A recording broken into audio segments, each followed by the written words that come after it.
Welcome to Voices of Esalen. I'm Sam Stern. My guest today is Dr. Biko Gray, Assistant Professor of Religion at Syracuse University, whose work and research focuses primarily on the connection between race, subjectivity, religion, and embodiment. He is currently working on a book that explores how contemporary racial justice movements, like Black Lives Matter, demonstrate new ways of theorizing the connection between embodiment, religion, and subjectivity.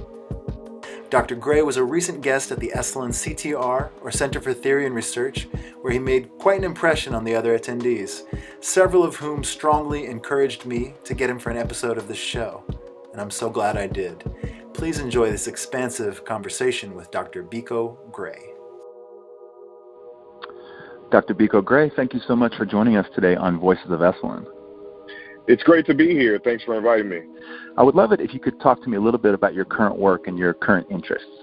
Yeah, so I actually just finished wrapping up that manuscript, and the title of the book is tentatively titled Black Lives Matter, and the book is essentially an outgrowth of my dissertation project, which asked kind of a simple question, but it's deceptively simple.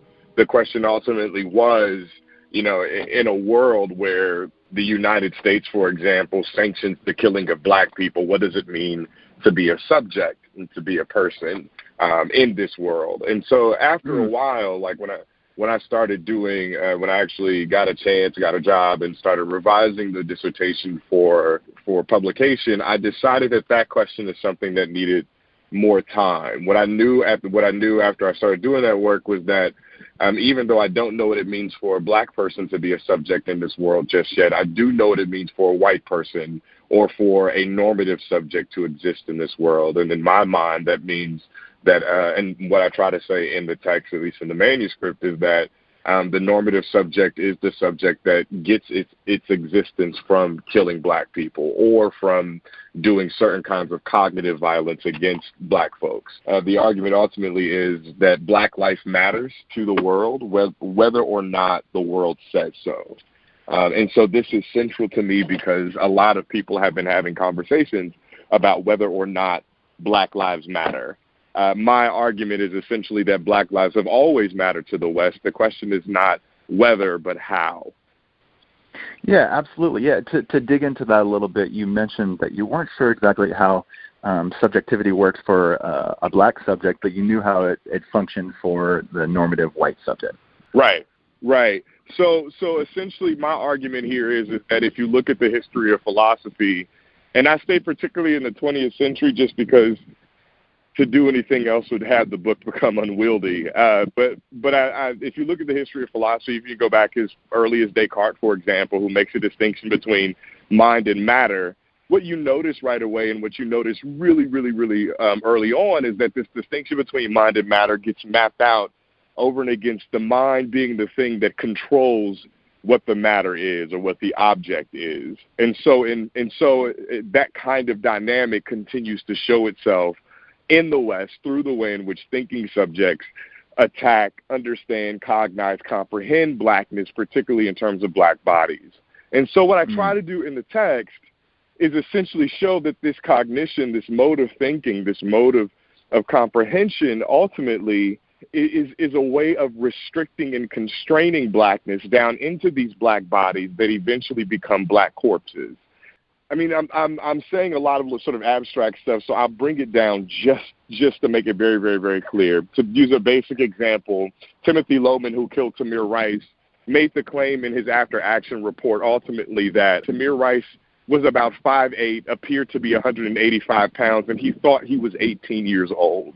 What he's looking at in that moment is not actually a person, but a body. And so it's about him measuring these dimensions in order to ascertain and provide justification for the violence that he enacts without thinking.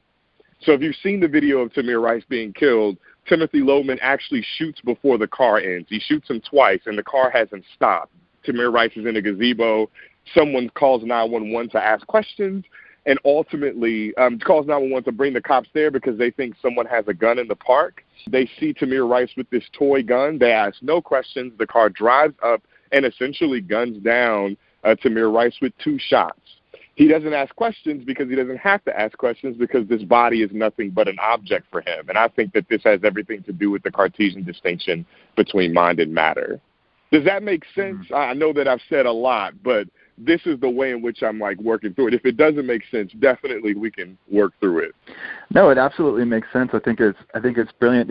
But the question that I had was that I think, unless I misheard you, was that you said in the beginning you weren't sure how black subjectivity functions, but you did understand how white subjectivity functions. Is it because there's this, like, the normative consciousness is the white consciousness, or tell me a little bit more about that? Precisely. I think that, the normative consciousness is the white consciousness. And so in very real ways, black subjectivity is a dynamic site.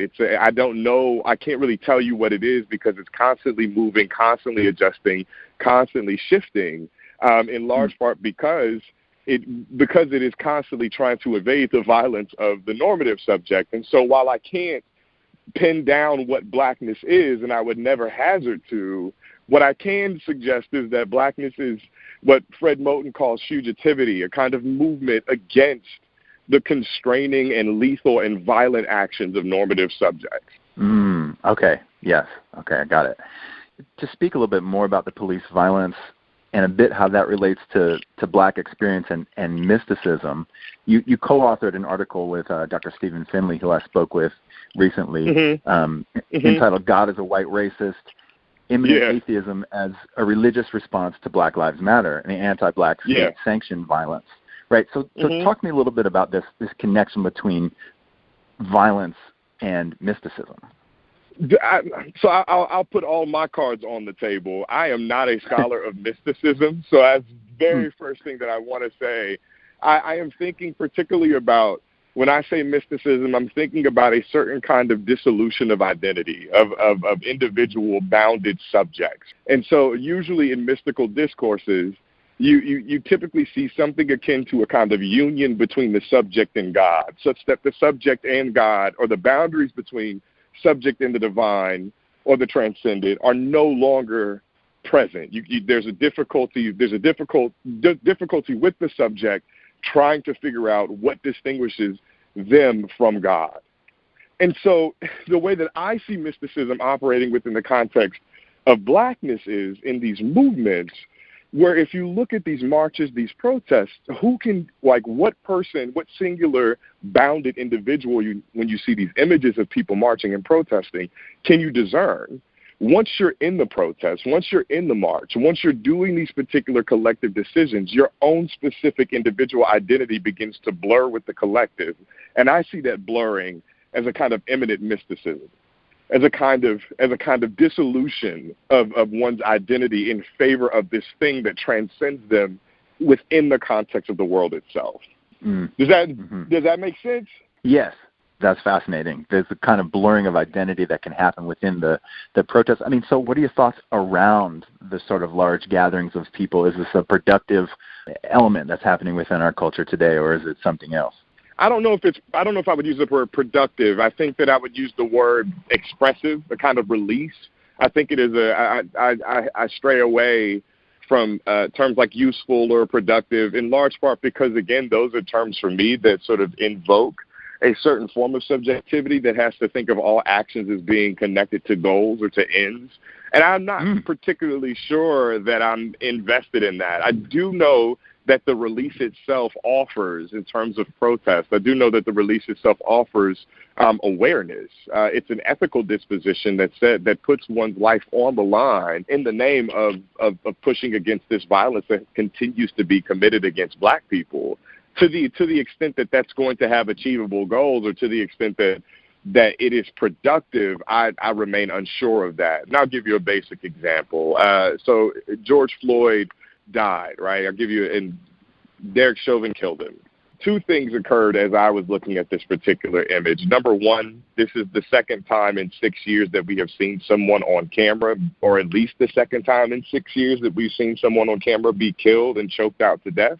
On July 27, 2014, Eric Garner was choked out in a very similar way, made very similar claims. I cannot breathe. All of these things occurred, and yet nothing happened in 2014, right?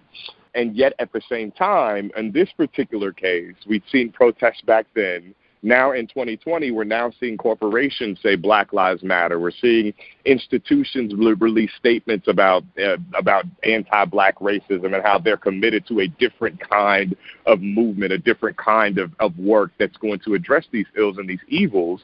And I look at this and I say people would see this as productive, would see this as a particular kind of progress. I look at it and I say, number one, we've been here before. You should have known in 2014, at the very least in 2014. And number two, what does that difference, what does that change look like?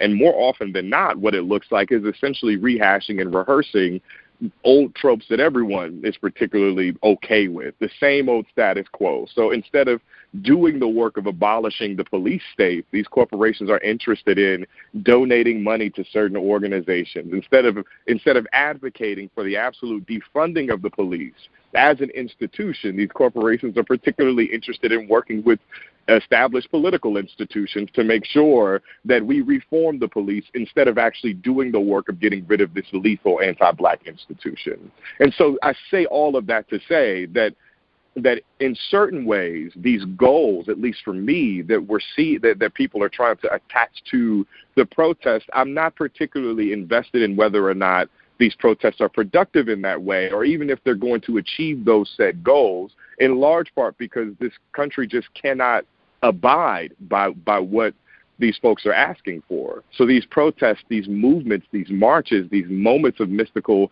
engagement, in my mind, are movements of release, of remembrance, of mourning, not of celebration, not of a certain kind of productive activity. I'm hesitant to say that I'm a scholar of mysticism, in large part because I don't know all of the different ins and outs of the Christian mystical tradition, right? So I know Abela and I know, but in terms of sort of the theology and the logic behind it, what I'm actually after is understanding mysticism in that regard. I'm trying to draw from some of those folks and also from people like Howard Thurman to say that, look, what it means to be mystical is to dissolve one's identity into something larger. If that's the case, then how do we not see the protest as a moment of mystical experience? You are not simply yourself when you're standing out in the streets. You are not simply yourself when you are standing, when you're facing SWAT teams, when the president calls in, his troops in Portland. It is not each individual person on their own that begins to get sort of siphoned out. It is actually a mass of people. And so the boundaries of your subjectivity start to become porous in very similar ways to what we read when we read folks like Abela, when we read mystics who are understanding themselves to be pierced and entered by God. They lose that sort of bounded sense of individuality, and I see something very similar happening in the protest movement. I want to bring the discussion back to something that you mentioned a while ago about the corporations issuing statements, solidarity or diversity goals and whatnot. Would you mind if I quoted you from a Twitter quote? Is that? I don't mind at all. I love your Twitter. You're very good at that medium. Thank you. Diversity is paternalistic tokenism. And it's like, I had never thought about it that way. I had never thought about it that much at all. Talk to me a little bit about that. What I mean here is that, I'm a professor, right? And so I'm sitting within the context of an institution that has consistently said that it is after diversity, equity, and inclusion, right? And what this usually means is that they want to slap a couple of Black people on some flyers and essentially put them out there to say, hey, look, we are, we are absolutely for Black folks or people of color or whatever the new acronym is that comes out of these particular kinds of sort of mainline liberal conversations. So I look at that and I say, this sounds a lot like what Eugene Genovese talked about when he talks about paternalism within the context of enslavement. And so what essentially he says is that a lot of white masters, for lack of a better word, would say they were good masters because they were nice to their Black slaves. This is what he would say, or this is what these masters would say. And I look at diversity discourses in very, very, very similar ways. That at the end of the day, what you're looking at is an institution saying we're nice to our Black people and we are nice to Black people more generally. Look at how many Black people we have coming to our school. Mm-hmm. And so on the one hand, it's paternalistic because it is essentially saying that this institution is here to take care of black people, to be nice to black people, right? But then on the other hand, it's also tokenistic because the evidence for this is, for example, taking pictures of particular professors while they're smiling and saying, look, we've got black people here, we're nice. And so for me, what that actually does is reinforce the violence of anti-blackness because you're actually not doing the work of restructuring the institution to be reconfigured around questions of equity, to be reconfigured around questions of what we might call anti-racist work. No curriculums change because of this. And hiring a chief diversity officer does absolutely nothing to change the material demands and the material circumstances of black students, of black professors, of black staff, of black workers. It does nothing to change those things. But now you have someone who can hire a high-paid person from outside of the institution to essentially tell the institution, and particularly black faculty members who study race, what they already know. And so in my mind, I look at this and I say, no, like diversity discourses actually are not useful at all because they offer nothing by way of the shift. In my own institution, I'll give you a good example. A group of students have been protesting since I got there 3 years ago. We've had a series of racist scandals occur within the context of my institution since I stepped foot on there. Every year, one time, every year we've had it happen. And so every time we get this message from our chancellor that essentially says, hey, we are working toward this. We value our black students. We do this. We do that. Group of black students gets pistol whipped near campus. We're working on this. We're doing this. We're gonna get this right. Black people, an anti-black slur shows up on the mirror of a dorm. We're working on this. We're gonna get it right. We're gonna do these things.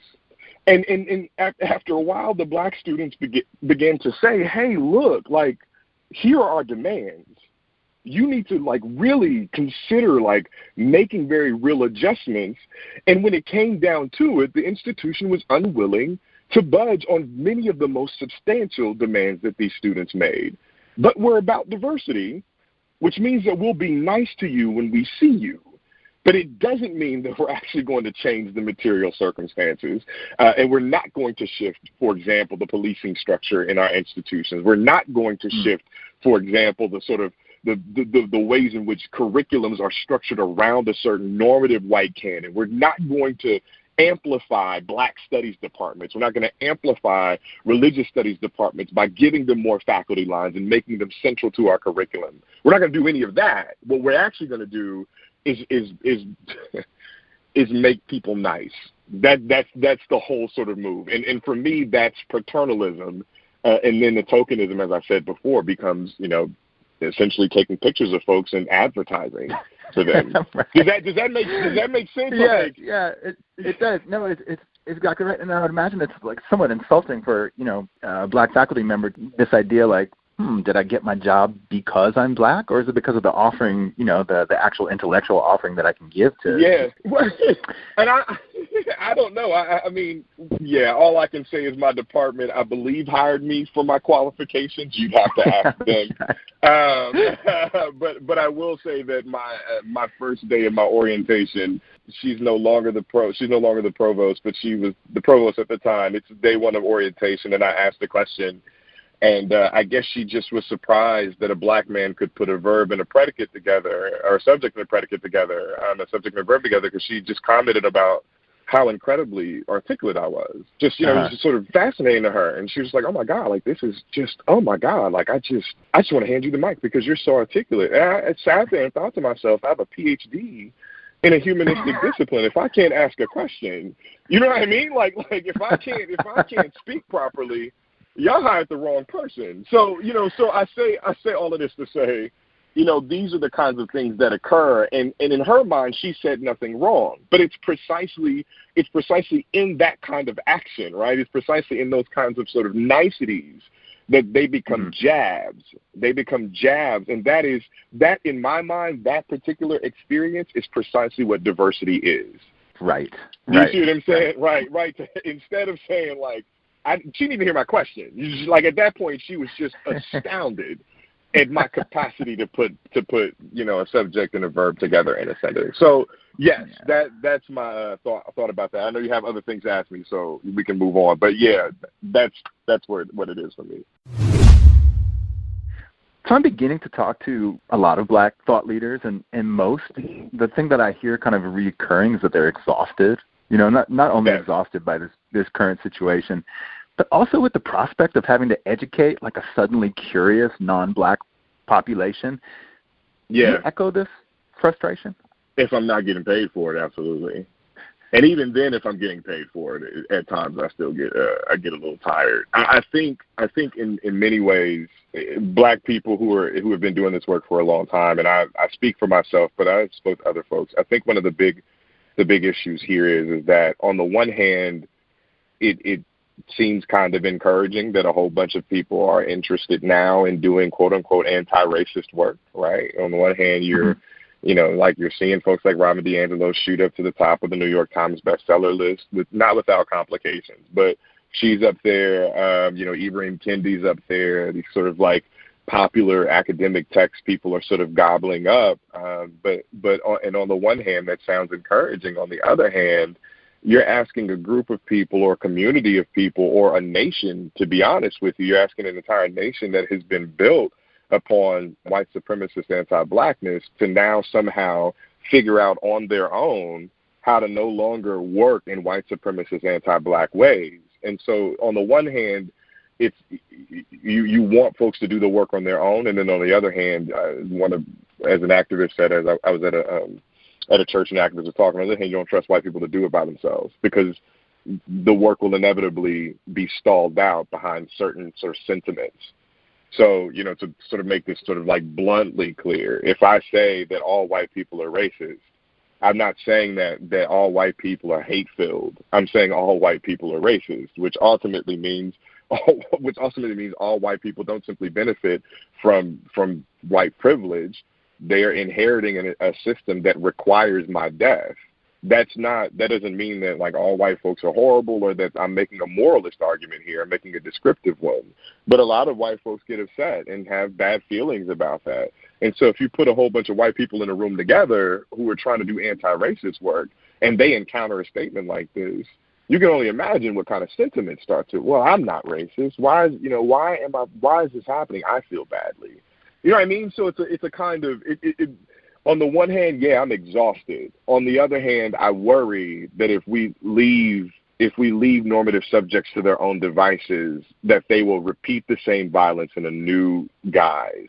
And that's why I keep going after the corporations and the institutions. They don't know what to do because they don't know how to do this because they don't know how not to be anti-Black. Sprite does not know how not to be anti-Black. Just because you have Black people in your commercial does not mean that you are not exploiting the hell out of Black people and Black culture every time you put on these commercials, right? Amazon does not know how not to be anti-Black when you're firing workers for not coming to work because of COVID health issues. I don't give a damn about your banner that says Black Lives Matter. Because at the end of the day, that's easy for you. The harder work, the work that I can't trust you to do, not you specifically, but like the harder work, the work that I can't trust people to do, institutions to do, corporations to do, is the work of dismantling their own comfort in the name of justice. And that work is hard. It's hard fought and it's hard to come by. That's right. And I thank you so much for doing that work. I so appreciate your candor. I so appreciate your honesty in the way that you're talking about this. So you mentioned Robin DiAngelo's White Fragility and Ibram Kendi's How to Be an Anti-Racist. I will confess to having not only read those, but read those during the last month. And you mentioned that DiAngelo's work is somewhat complicated, perhaps by the fact that she's a white woman speaking about this. And I was just wondering if you would touch upon that briefly. Ding, ding, ding, ding, ding. I think you just touched upon it.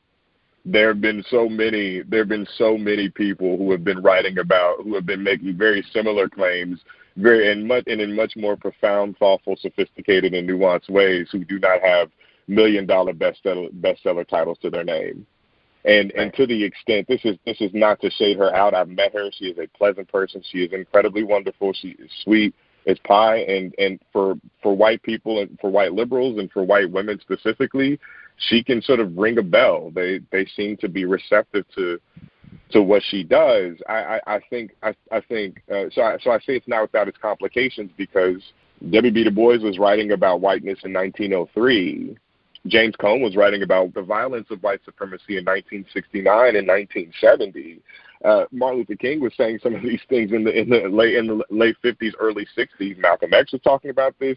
James Baldwin was talking about this, and of course, all of these are sort of well-known folks, but none of them were receiving the kind of sort of material things that are happening. In a contemporary world, you get someone like Stephen Findley, not simply someone like myself, someone like Fred Moten, Christina Sharp. There are a whole host of Black Studies scholars who have, Frank Wilderson, Jared Sexton. There are a whole host of scholars who have been criticizing the violence of whiteness for years, for decades. And yet, here comes the sort of middle-aged, middle class at this point, or probably wealthy white woman who's packaged right. She's humorous, she's like jokey, and she's able to command a certain kind of attention from white audience, and also a certain kind of material sort of gain from white audiences, such that anti-racist work becomes corporatized. Tim Wise is another example of this.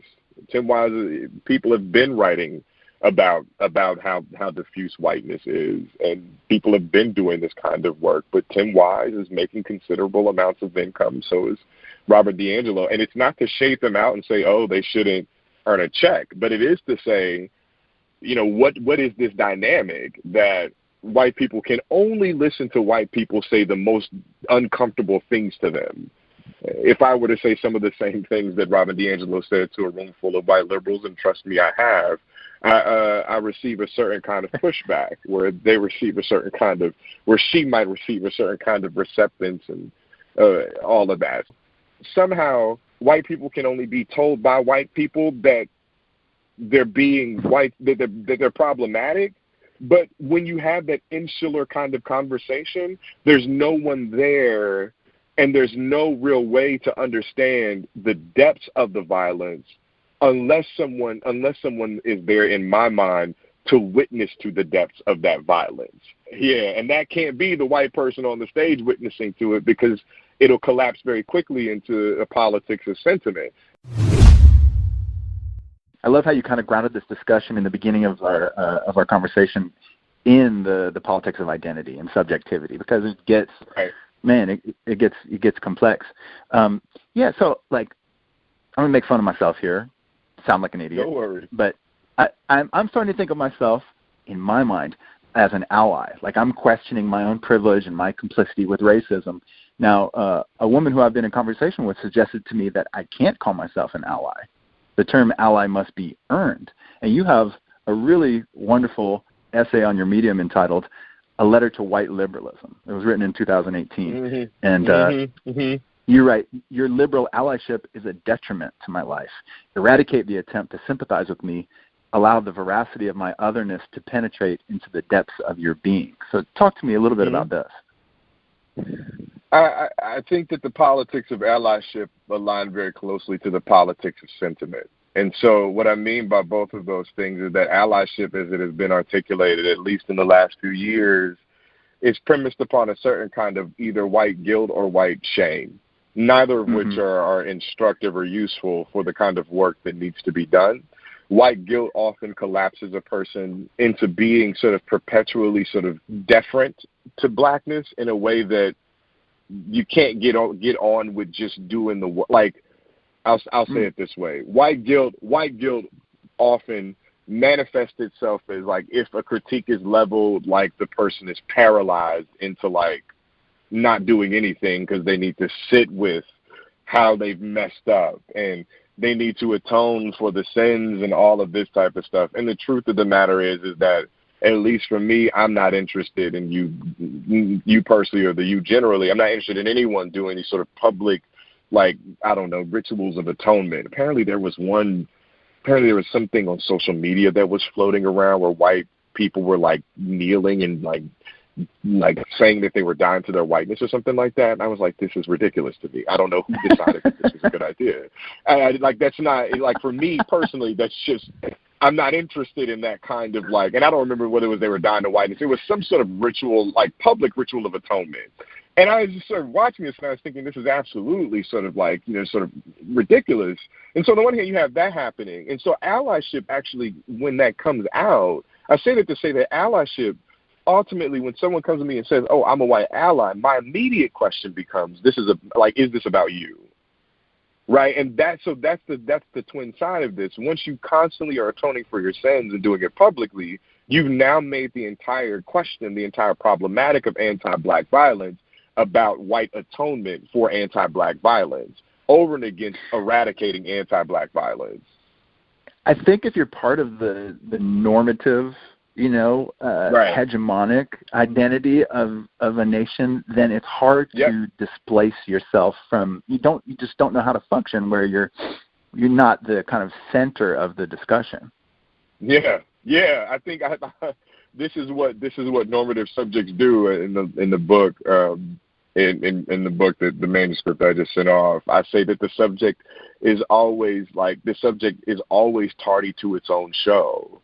And the truth of the matter is the subject thinks that it is the center stage, but normative subjects, hegemonic subjects, wouldn't be normative or hegemonic subjects if they were not encountering something that they could rule over or deem abnormal. So the subject doesn't come into being. The subject doesn't come into being except through otherness.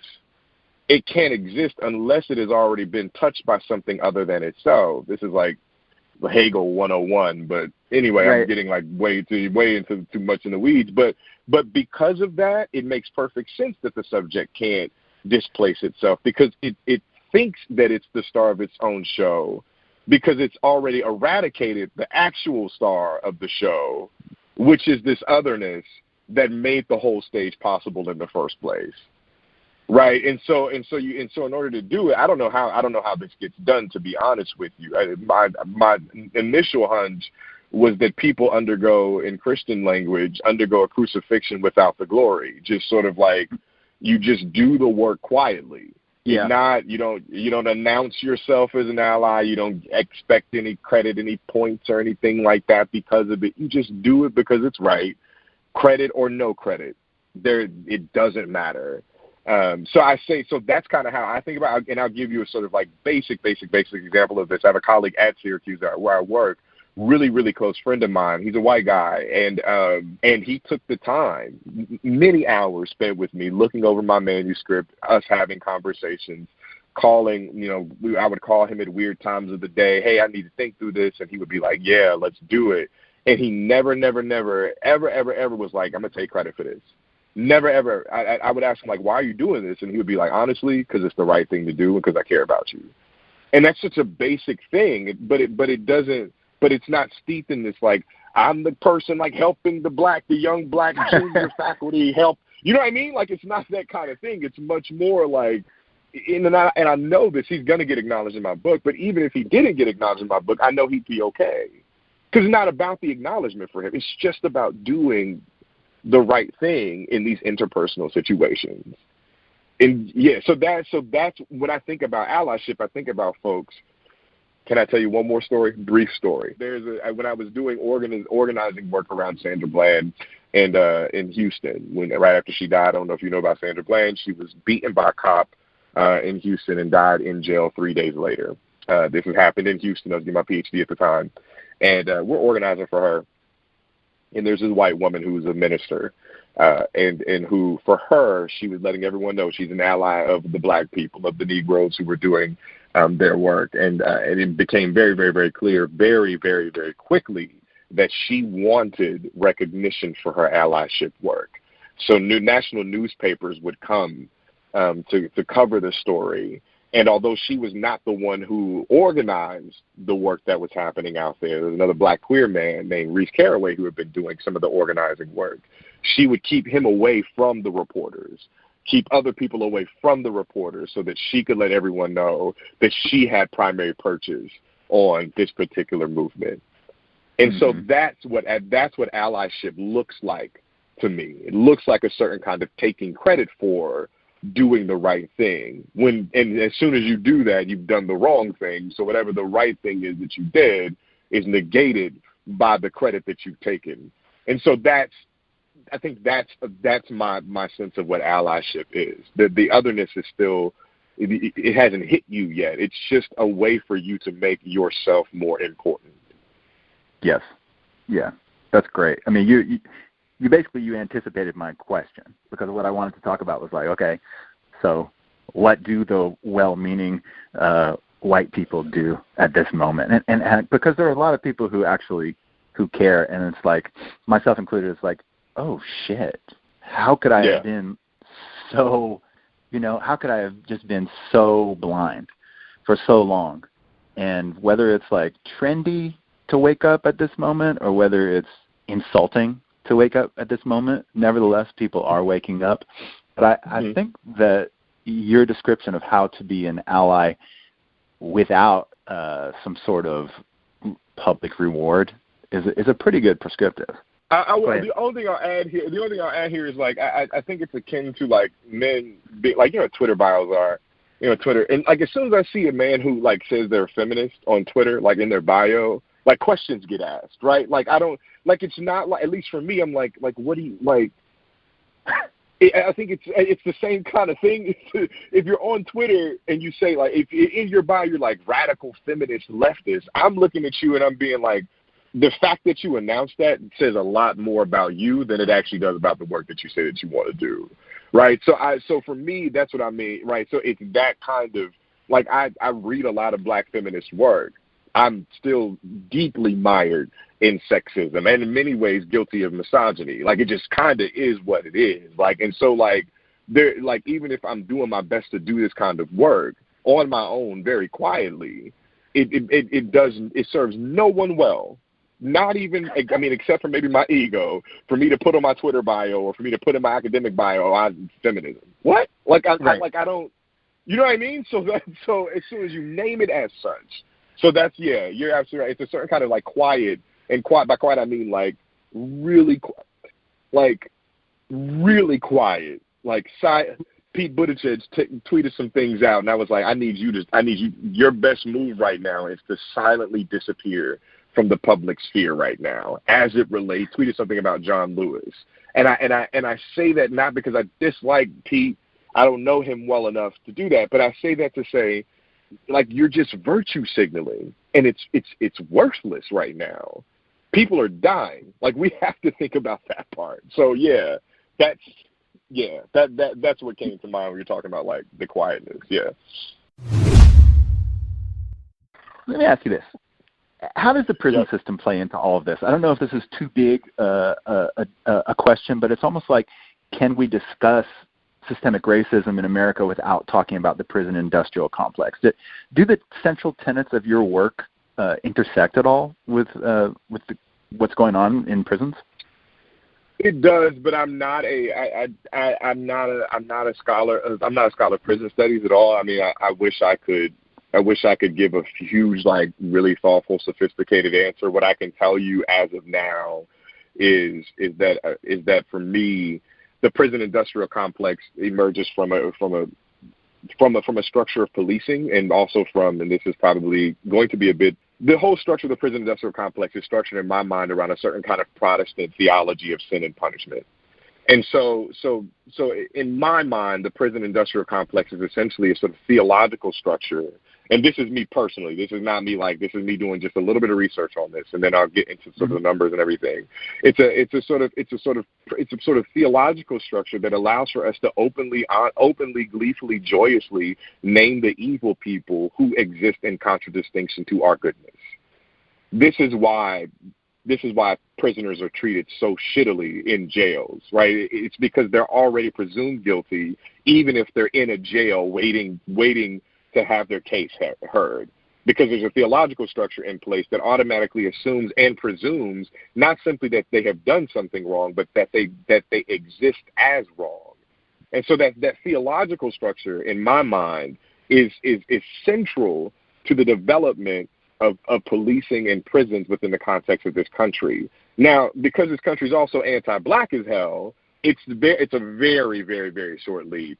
If you already think black people are evil and prisons are the place where you punish evil people, then where would you put evil people? In the place where you punish evil people. The question is, how do you do that without telling everybody that you hate black people? And we found ways to do it in 1968 and 72 with Nixon, within 86.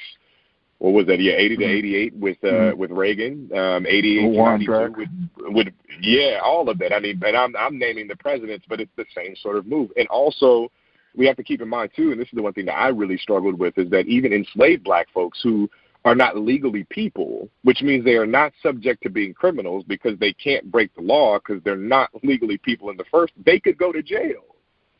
So the prison industrial complex as we know it now is steeped in this idea that we sequester away people who we deem as evil such that we end up looking good. That's why they continue to proliferate. That's why we cannot get rid of them. That's why we cannot leave them alone. And that's why we won't abolish, because without those prisons, without black people to be killed, without brown folks to be detained, without poor folks to be thrown in jail for quote unquote for crimes of survival, without homeless folks being thrown in jail because they can't afford to live anywhere else, we would not understand ourselves as the bastion of freedom, opportunity, and democracy that we think that we are. We need that constraint to name our freedom. Got it. Okay, cool. Hey, how you doing on time? I'm good. How are you? You got I'm me great. Home, so I got time. Okay, cool. So we good. Okay. Yeah. Okay, good. I'm gonna quote your Twitter again. This is more more lighthearted. I could go darker on the Twitter, but no worries. I got a good one. Minor issue. Does anyone else hate hearing the plural noun blacks? I hate that. Talk to me about it. Actually, I hate the term blacks in the plural. I don't know if you ever heard. I don't know if your teacher used to ever rub her fingernails on a chalkboard and and you hear that weird ass scratchy sound. It sounds like that to me. And the reason why is because I'm not a property. So blackness philosophically is a property of one's being.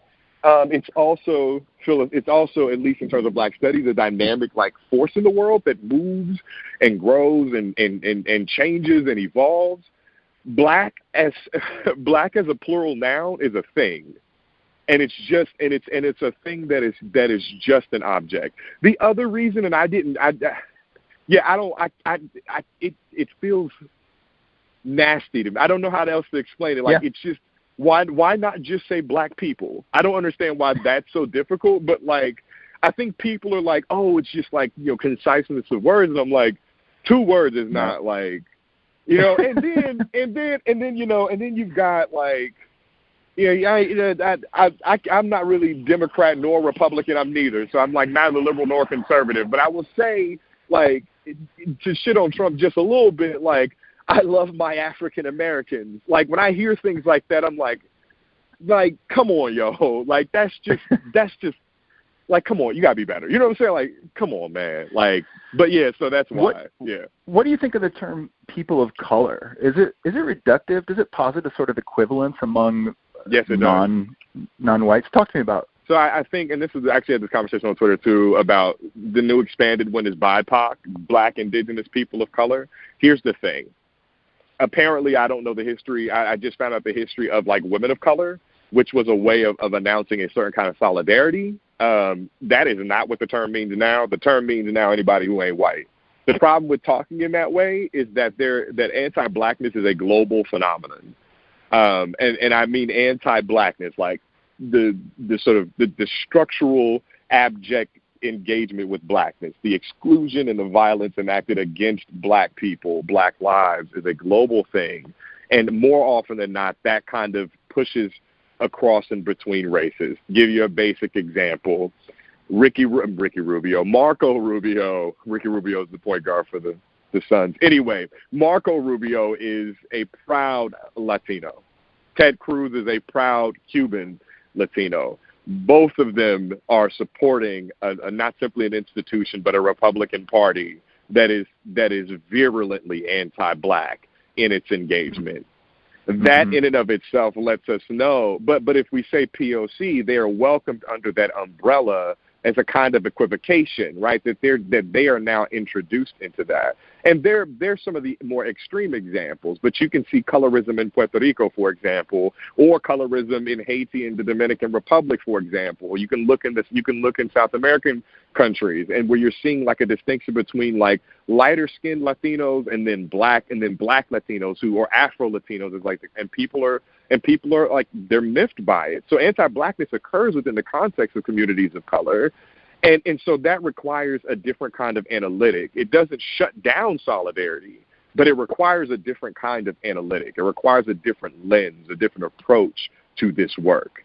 And so that's what I mean by that. That's one of the reasons. The other reason is in the United States, there are only two twin evils that constitute this country, and that is indigenous genocide and chattel slavery. Those are only two evils that constitute this country as it shows up in the West, right? Those are the twin evils, chattel slavery and indigenous genocide. With that in mind, indigenous genocide, settler colonialism, requires a certain kind of analytic to understand it. Settler colonialism kills people to take land. Anti-black chattel slavery leaves the land and takes the people and keeps them alive. Those two analytics are completely different. One is to eradicate any presence of a person and so essentially take their land. The other one is to keep the presence of the person but actually leave their land behind. To think about that, which means that like anti-black chattel slavery is a or as Achille Mbemba says, is a necropolitics. It's a politics of living death. It's a politics that keeps you alive to work you to death. And that's where black people come from.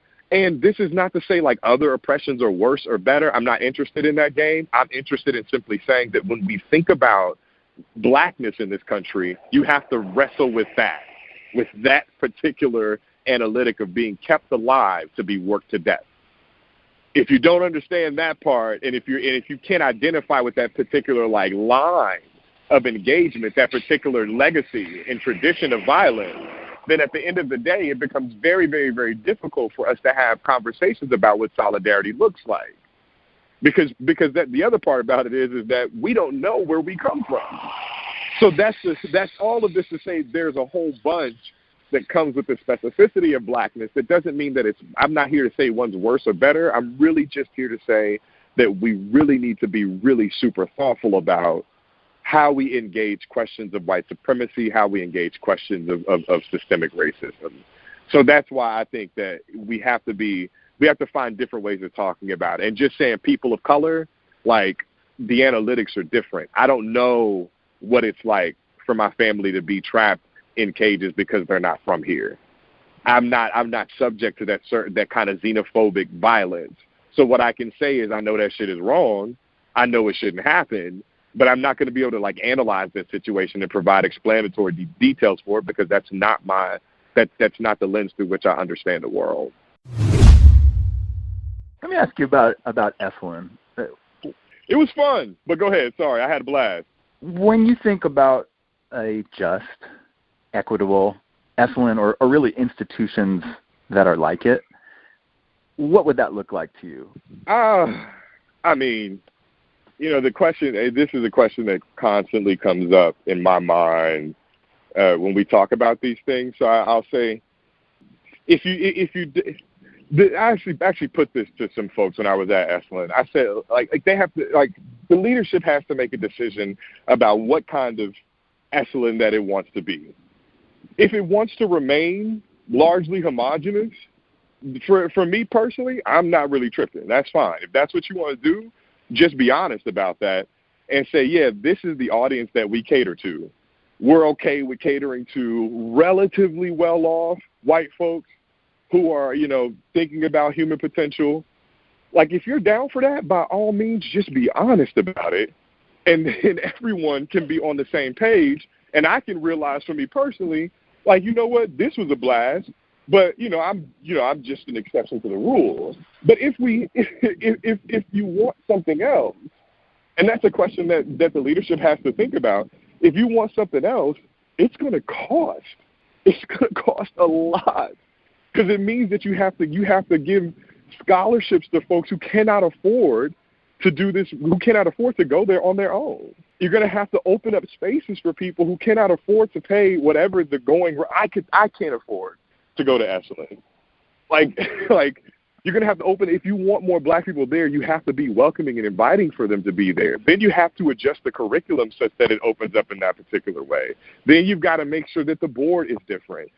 And then, I mean, there are just so many different moves that have to be made, and it's a costly set of moves if you want something like a much more complex sort of, I guess diverse is the only term, but like a kind of diverse Esalen. You got to do what it takes to bring folks who are diverse to Esalen. Now, the other side of this, and this is something that I'm not trying to be shady toward Esalen. Like I had a blast when I came.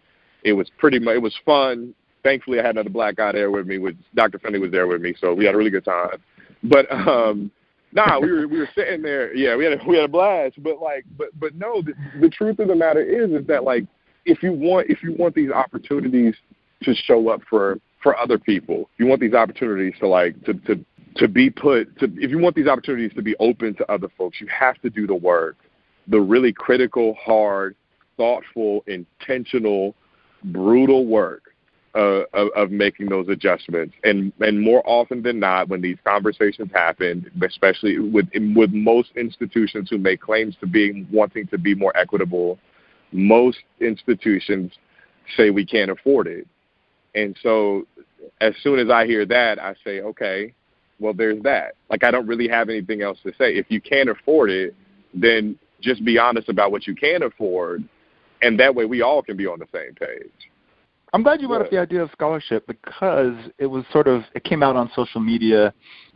Some people were suggesting, like, Esalen needs to offer more scholarship to BIPOC, and then it was like, no, the idea of scholarship is quite problematic. In some ways it can be thought of as tokenizing or paternalistic, because it kind of posits this idea that black people can't afford to be at Esalen. So can you speak just a little bit about the ideas around scholarship? I mean, if this thing is about meritocracy, then people who are against scholarships are absolutely correct. Like we're not talking. I mean, like what I was thinking about in terms of scholarships is like, look, you say you want black people to be here. Here's a class, or here's a week, or whatever. Anybody who wants to come, in terms of capacity, if they can make their way through, they're gonna get there. That's what I mean by scholarships. I think people are absolutely right when they talk about a certain kind of meritocracy. Most times scholarships are articulated in terms of like the best black people coming, or whatever the case may be. And in that regard, that becomes problematic for multiple reasons, class and all that type of stuff. The other part about it is nah, fam. I mean, yeah, it may make assumptions that black people can't afford to go there. But the other part about it is that like, no, like there are folks who might really benefit from some of the classes that people are offering up there. A lot of people, in my mind, would benefit from just being there for a week, right off of the coast. Just the kind of the clearing of one's mind, the clearing of one's soul, looking at water crash upon the waves. There's just something, or crash upon the rock. There's something about that I can't imagine anyone not benefiting from. And in my mind, people can't afford to get there. And so I think I don't really have the same worries about scholarships in the same way that someone else might say, well, it reduces all black people to being poor people. No, if you can afford to come. These scholarships are for folks who can't afford to come. Are you optimistic about this moment? Does it feel like kind of a sea change? Or is it just sort of more like business as usual, this is a blip on the radar screen? It's an important question, but it's a hard one. I would say there's a sea change. People's opinions, for example, about Black Lives Matter, they have shifted. Whereas in 2014, 2015, 2016, Black Lives Matter was understood as controversial at best and terroristic at the worst. We're now seeing a certain kind of sea change in terms of people's perspectives on it. And so that in and of itself, I guess, could be understood as like a kind of cause for optimism. I temper that heavily, though, with what I've known this country to do historically. So to sort of bring this again, like to concrete reality, in 1863, we had been running away for a long time. At least since 1619, we had been running away for a while. And in 1863, a white man signs a piece of paper and declares that he's freed all of the enslaved black people. And the country rejoices. And then we have Reconstruction, and then a compromise is made between the two parties in the name of some kind of egalitarianism, which rolls back all of the possibilities that might have been opened up by that moment in 1863.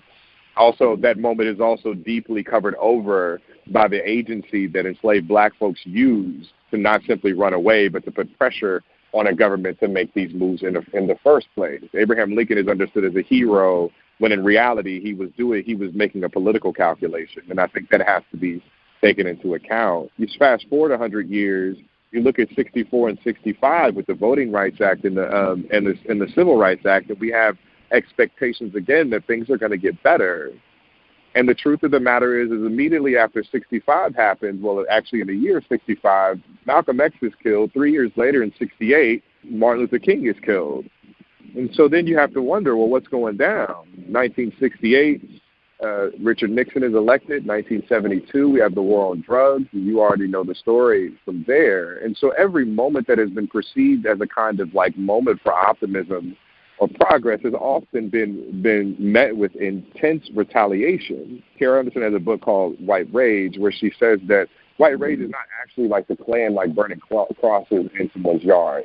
That's part of it. White rage actually shows up when Richard Nixon gets elected. White rage actually shows up when Ronald Reagan declares a war on drugs, when a Willie Horton ad gets played. White rage actually shows up when Bill Clinton signs a crime bill.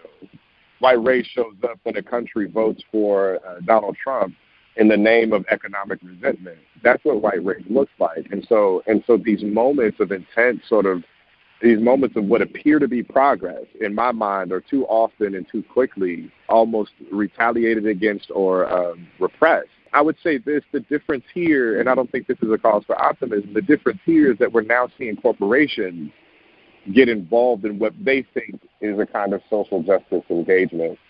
And I think that is an incredibly problematic formulation.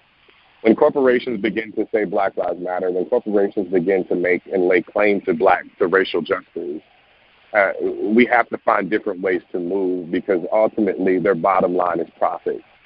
So they're not actually, in my mind, there's no way that they could be doing this except to make sure that their quarterlies don't fall, that their profit margins don't fail. And so in my mind, I don't want to say I'm optimistic, but I am looking at this moment and saying, let's hope that normative subjects die.